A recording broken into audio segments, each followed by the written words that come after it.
असा या नळकुंडातला गाभा वाड्याचा चारकण एकदम मक्खन हो. सांगलीत 100 फुटी रोडला अल जाफरान हे काहीतरी नाव युनिक वाटलं म्हणून म्हटलं काय करूया इथं. हे असं हॉटेल आहे, इथनं जायला रस्ता आहे. मस्त असं फॅमिली रेस्टॉरंट आहे आणि ॲम्बियन्स पण एकदम जबरदस्त आहे. आणि इकडं आजचा सुविधा नाही म्हणतो स्पेशल मेनू. आणि इकडं आलं की आपलं स्पेशल असं स्टार्टर. हे असं जबरदस्त दिसायला की बघूनच पोट भरला पाहिजे. हे चिकन मध्ये आपण मागवले बटर गार्लिक तंदुरी आणि काश्मीरी तंदुरी.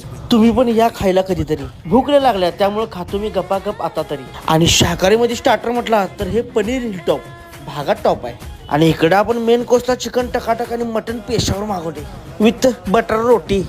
हे असं मस्तपैकी चिकन आणि मटन एकत्र घ्यायचं आणि लिंबू प्यायचं त्याच्यावर चाळकन. इथला स्टार्टर पण आपल्याला आवडला आणि मेन कोर्स पण एकदम आवडला. आणि आपला एमिसेम म्हणजे स्वयंभू आता व्हेज झालाय त्यामुळे यानं कुठली तरी व्हेज भाजी मागवली ती पण एक नंबर आहे म्हटला भावानं. एवढं सगळं भारी म्हटलं बिर्याणी मागवायची